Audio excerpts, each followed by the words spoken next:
breaking news of the day from Adam Schefter. The Jets have fired head coach Robert Saleh moments ago. In Saleh's tenure with the Jets, he went 20-36, had one remaining year on his contract after the season. Jets defensive coordinator Jeff Ulbrich will be the interim head coach starting as soon as Monday's game versus the Bills. The team's .357 win percentage during that span is the third worst in the NFL, ahead of only the Panthers and the Bears. Marcus Spears joining us now. Swagu, good morning, good afternoon. Thank you for joining us. What's up? I'm not sure exactly where you are.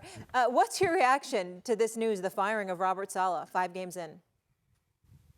Yeah, first, the conversation y'all been having has been phenomenal. But the Jets fired the most unimportant person in their building, is what I thought initially. And this didn't start this season, Shay. It started when they started sending planes to California to recruit Aaron Rodgers to be their quarterback. We knew that the writing was on the wall for Robert Saleh. We talked about the season and how it needed to be. And I love the fact that you brought up Nathaniel Hackett and Aaron Rodgers, because this was never Robert Saleh's football team. I don't care what message was falling on deaf ears. I don't care what he was saying to the football team.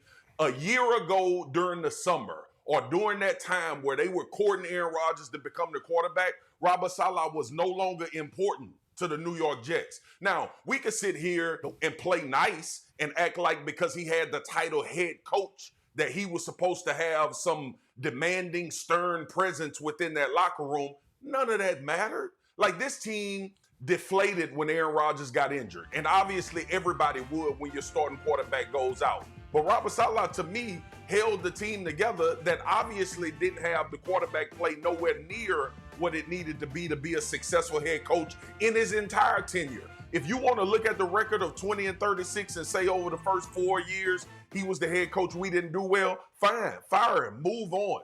But let's not make this about Robert Saleh's failure to be a head coach. Let's talk about what this really is. When Aaron Rodgers became the quarterback, it became his team and it became his locker room. And they were going to go in the direction of what he wanted to do. Nathaniel Hackett was awful in Denver as a coach, but he was Aaron Rodgers' guy.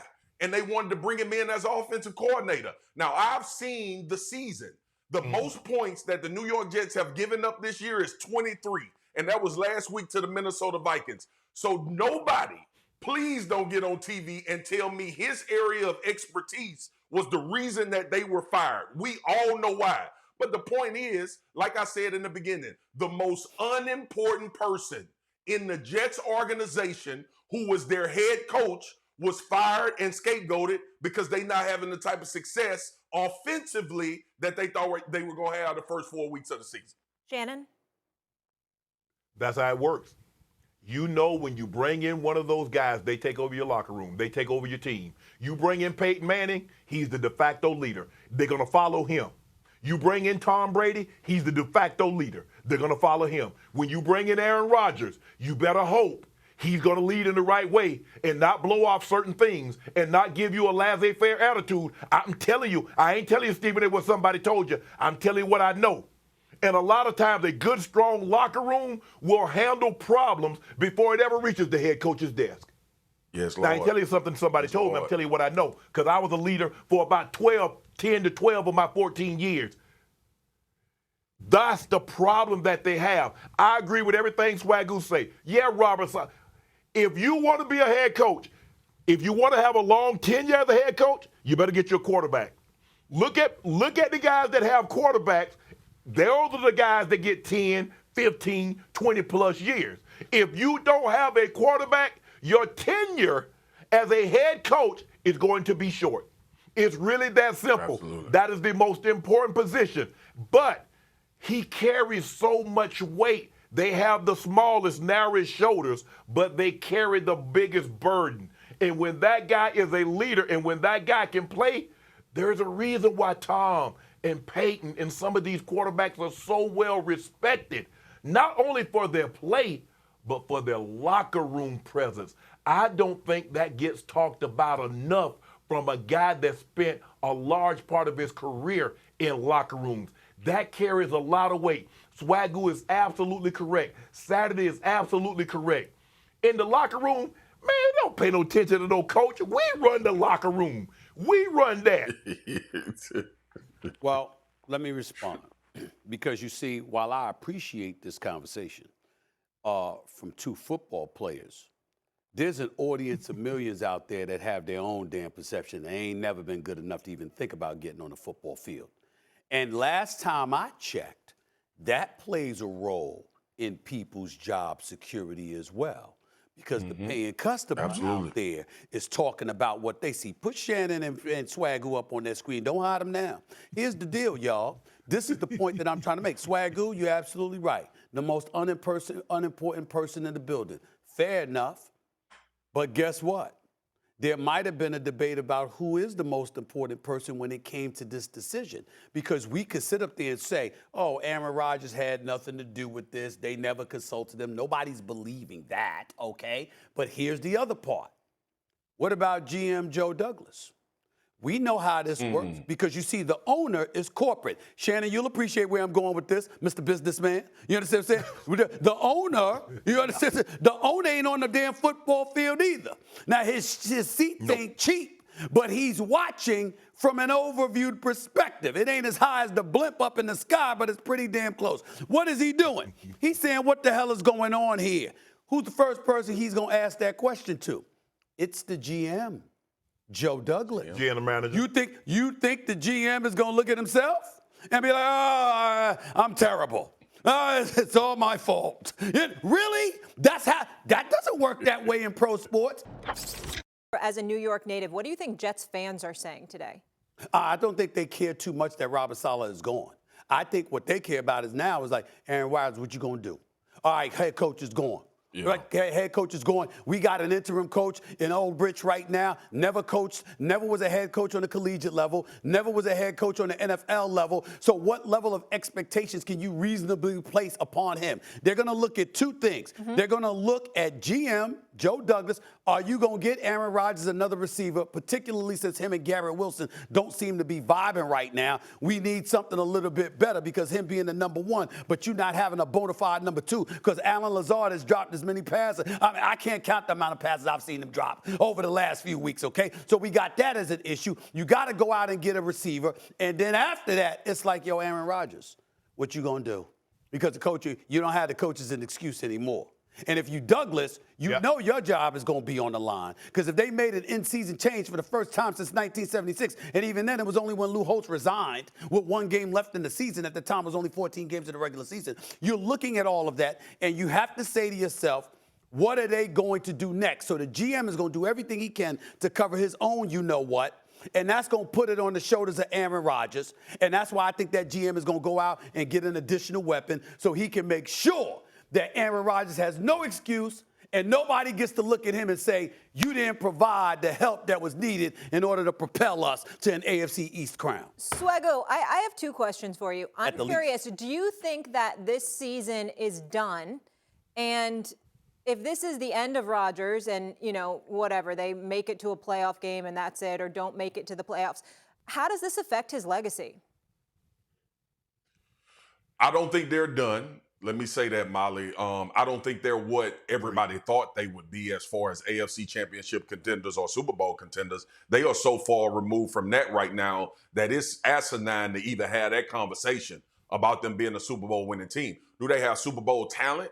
Yeah, but it also all predicated on Aaron Rodgers. The other thing is this, and Molly, I gotta say something in rebuttal to Stephen A. And I get what you're saying, S.A., about Joe Douglas, and I understand it. But Stephen A., this was, as we know, a decision made directly by ownership in New York. This was Woody Johnson wanting to, reinvigorate a fan base that's been in a bad state for a long time. And it also is a fan base that thought, an organization that thought they were a Hall of Fame quarterback away from winning a Super Bowl. Now, we can be crazy and think that they think they're going to win a Super Bowl, but we know better based on the first 4 weeks of the season that they are not that team. The other part is this.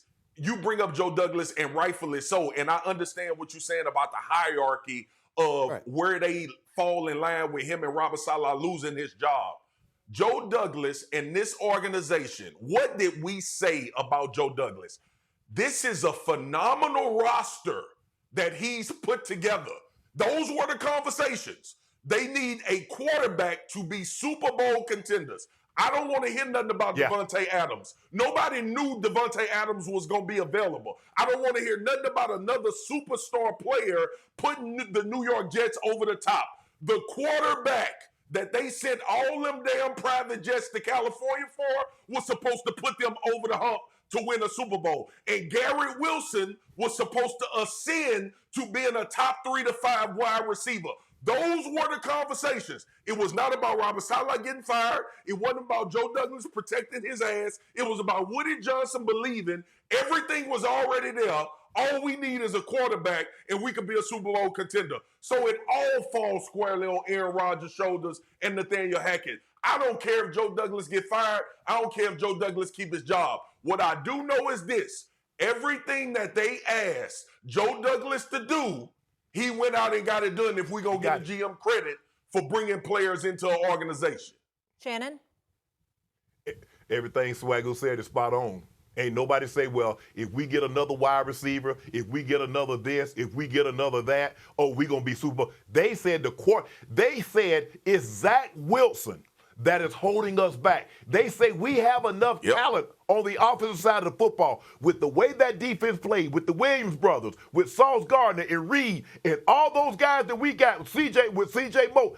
Bro, we straight. We don't need anything but a quarterback. Well, you got arguably one of the top 5, top 6 quarterbacks in the history of the game. A transcendent thrower of the football, a 4-time league MVP, a Super Bowl winner. He hasn't played well, and it's okay to acknowledge that. I just don't think, Swagu, enough people, it's almost like, well, he won 4 MVPs. Yes, but if he was playing like the MVP, the Jets would be undefeated. If Aaron Rodgers was playing like he played when he won those MVPs, it wouldn't even be close. If he was playing like he did 3 years ago, it wouldn't even be close. We know that Garrett Wilson is a stud. Let me ask y'all a question. Y'all know this better than me. Yes. Alan Lazard and Mike Williams coming off of their injuries. That's enough, y'all? Seriously, fellas. Really? Really? Come on, fellas. Come on, fellas. Don't look at me like that. Did you see what Patrick Mahomes won the Super Bowl with? Say what? Did you see what Patrick Mahomes won the Super Bowl with?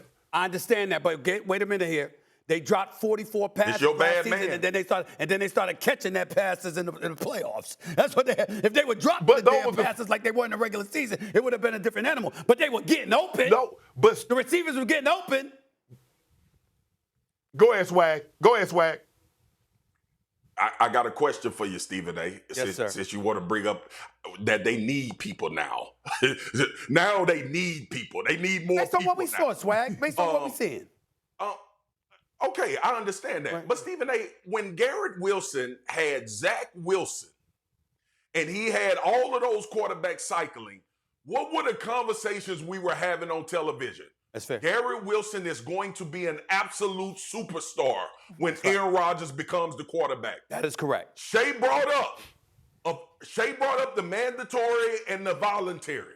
And we saw, Shay, I want to remind you, because it's beautiful. I want to remind you, even though they got on that run in Green Bay his last year, what did we watch the first 8 weeks of the season? Them not be on the same page. It wasn't good. The receivers and the quarterback, and we were going to press conferences talking about guys need to know what the hell they doing. So here we are again. We back at the point. Now they need players. I'm not going to listen to it. I ain't going to let nobody tell me that the team we 4 months ago said was Super Bowl contenders, now they need more players. That's fair. No, Aaron Rodgers needs to play better. All right, we'll leave it there.